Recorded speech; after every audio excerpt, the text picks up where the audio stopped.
O podcast é nosso e a gente usa porque a gente quiser. Essa é uma série narrativa, não numerada, mas sim letrada, de algumas histórias interessantes sobre língua e seres humanos, como a maioria das narrativas e histórias.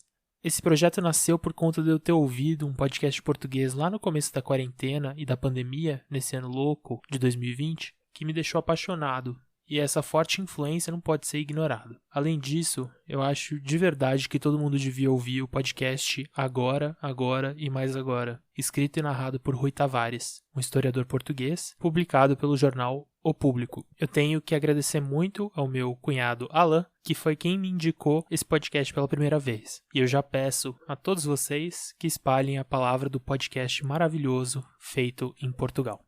A quarentena dessa pandemia evocou a vontade de ouvir boas histórias, de falar de outras realidades e de outros tempos. Esse projeto está na gaveta desde maio, mas eu sempre soube que ele ia sair de lá e sair passeando pelas ondas sonoras por aí. A nossa história vai ser sobre uma grande descoberta linguística, sobre o personagem que conduziu essa descoberta e sobre o período em que essa descoberta ocorreu. Vamos falar de Índia, vamos falar de Revolução Científica, e vamos falar sobre a proposta ousada de que pessoas no norte da Irlanda e pessoas no sul do subcontinente indiano falam línguas aparentadas. Boa parte das pessoas que vivem entre esses dois pontos insólitos no mapa também são falantes de línguas aparentadas. Eu aqui do calor desgraçado de São Paulo, bem longe do subcontinente indiano ou do norte da Irlanda, nasci, cresci e vou morrer falando uma língua dessa mesma família. A gente vai contar aqui a história do indo-europeu. A gente não vai contar a história dessa civilização perdida, desse passado imaginado, mas assim a gente vai contar a história dessa ideia linguística, dessa proposta que mudou a maneira como a gente vê a língua humana e como a gente enxerga um pedaço dessa história. Quando a gente chama o nosso podcast de Babel,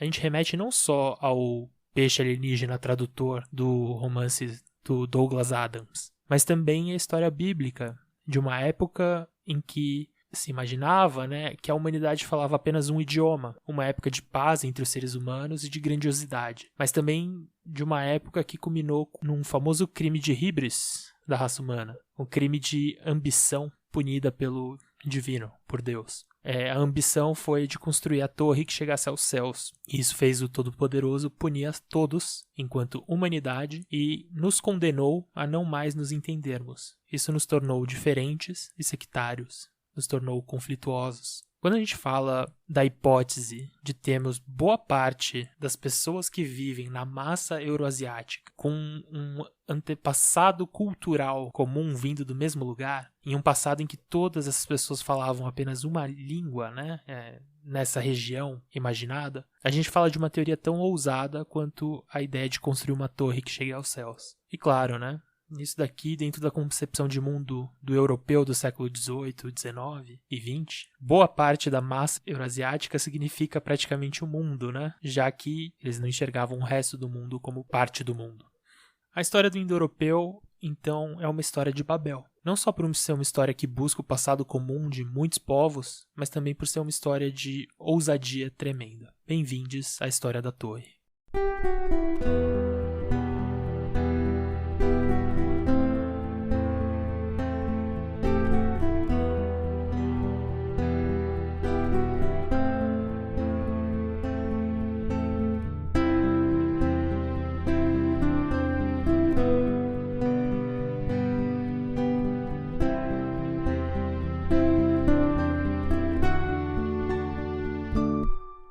A História da Torre é um spin-off do Babel Podcast e esse é o capítulo A, o matemático e o filólogo.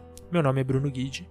Eu quero começar de um lugar um tanto quanto óbvio, mas que nunca entrou muito no radar do Babel, justamente por ser tão óbvio, falando de Londres. Não a Londres de hoje, mas a Londres do século XVIII. Na verdade, até nesse episódio a gente volta um pouquinho mais para o fim do século XVII, ainda dentro das Ilhas Britânicas, ainda perto de Londres, que se a gente for pensar como o historiador Fernand Braudel, Londres já estava se tornando aí nessa época a cidade-mundo, a cidade mais importante do mundo, uma cidade central para a economia mundial. Eu vou falar para vocês um pouco sobre William Jones, que era um matemático galês, nascido em 1675. Eu nunca tinha ouvido falar dele, até começar a pesquisar para esse podcast, mas de alguns dos seus contemporâneos e amigos próximos eu já tinha ouvido falar. E, em específico, uma outra pessoa relacionada a ele eu também já tinha ouvido falar. Nessa época, o mundo europeu estava bem na transição entre renascimento e modernidade, né? A Europa estava dividida pela religião e pelas disputas entre católicos e protestantes. As colônias no Novo Mundo estavam se aprofundando territorialmente. As disputas por territórios e colônias na África e na Ásia sendo já uma realidade comum entre as potências europeias.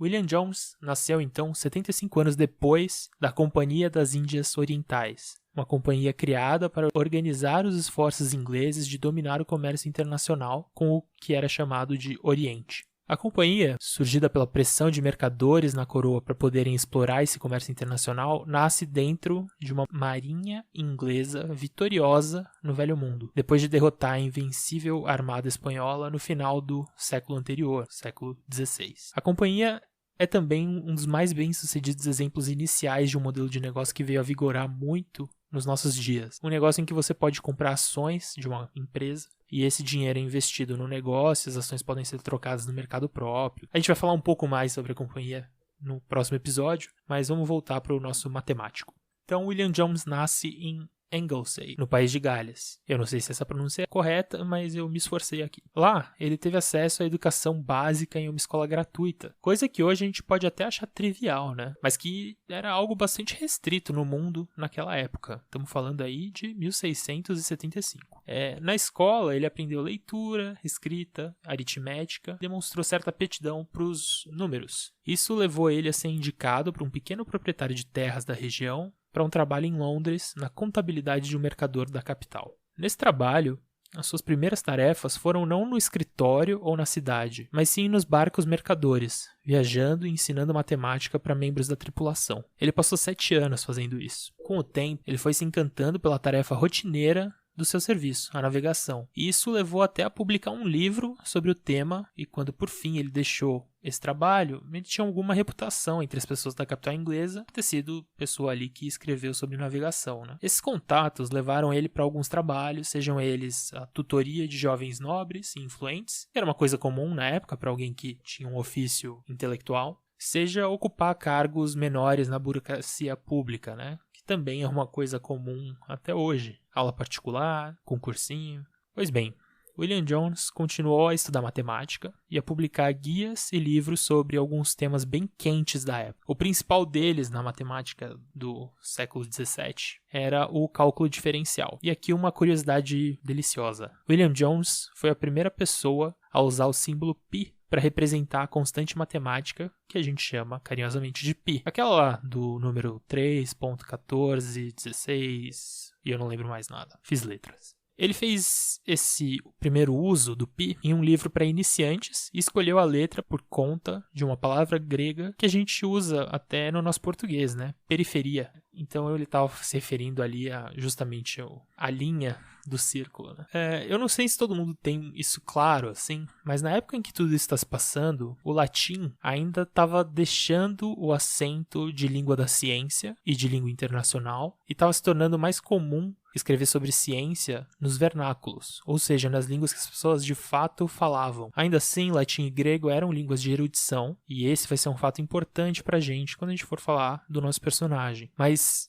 é importante notar que o William Jones estava escrevendo em inglês, escrevendo ciência em inglês. Seguindo a carreira dele, ele se aproxima de duas figuras bastante famosas por conta do seu trabalho na matemática. O primeiro, famoso, se chama Edmund Halley, que ficou famoso justamente por suas contribuições em diversas áreas, mas talvez a mais famosa, né, dentro da astronomia, que é específico usar o cálculo para prever a periodicidade de um certo cometa. Esse cometa que ganhou o nome dele, virou o cometa Halley. O cálculo, do qual eu não sei nem quero muito saber, me impressiona mais por um motivo simbólico do que por qualquer outra coisa. O Halley usou a matemática para descrever um fenômeno natural que era praticamente impossível uma só pessoa poder comprovar, visto que a periodicidade do Halley, do cometa, é de algo como 75 ou 76 anos. Então a gente tem que entender que você só vai ver esse cometa cruzando os céus uma vez na sua vida. O Halley, o astrônomo, previu que a próxima passagem do cometa ia ser em 1758, mas ele nunca pôde vê-la, porque ele morreu em 1742, e ele estava certo. Então a matemática gerando previsibilidade de fenômenos naturais é um símbolo muito bom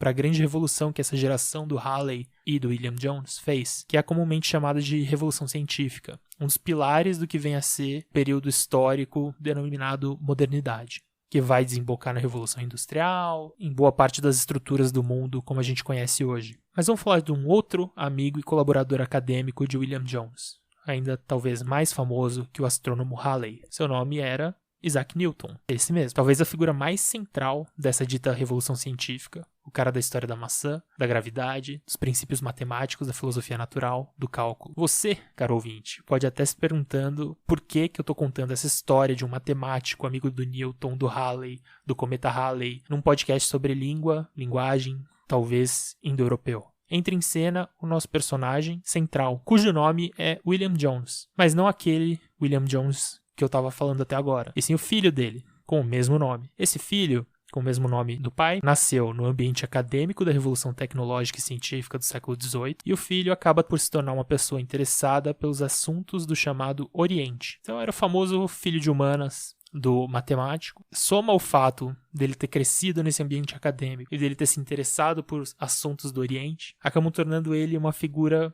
muito fortuita para essa descoberta um tanto quanto imprevisível que vai acontecer. O nosso personagem, o filólogo, o filho, vai ser central no próximo episódio e ele vai se formar em direito, ele vai se tornar juiz e vai ser de forma quase que complementar, secundária, esse filólogo de fato. Acaba por ser ele a primeira pessoa a sugerir então a forte relação linguística entre as línguas europeias e indianas, sendo então o primeiro propositor do que a gente chama de indo-europeu. Essa proposta, a gente vai ver, altera muito não só a perspectiva sobre as línguas europeias, como também abala até mesmo a forma como certas culturas do Velho Mundo eram vistas. O indo-europeu vira uma construção teórica tão importante que influencia até mesmo a própria noção e concepção de Europa. Tudo isso porque um apaixonado por línguas saiu de Londres e foi para Calcutá, amando de ninguém mais, ninguém menos do que a Companhia das Índias Orientais. Esse nosso primeiro arco narrativo vai ser composto de 4 episódios. Agora eu dei um gostinho sobre o contexto do personagem. No próximo eu vou falar sobre a Índia do século XVIII e sobre a jornada do William Jones, o filólogo. No terceiro, vamos falar sobre a descoberta do indo-europeu. E no quarto, a gente vai falar um pouco sobre desdobramentos dessa teoria. Quem sabe até a gente tem um 5º episódio para falar um pouco sobre o indo-europeu hoje e também contar uma pequena história sobre um outro linguista que falou umas coisas bem interessantes sobre essa teoria. Mas isso a gente vai ver só mais tarde.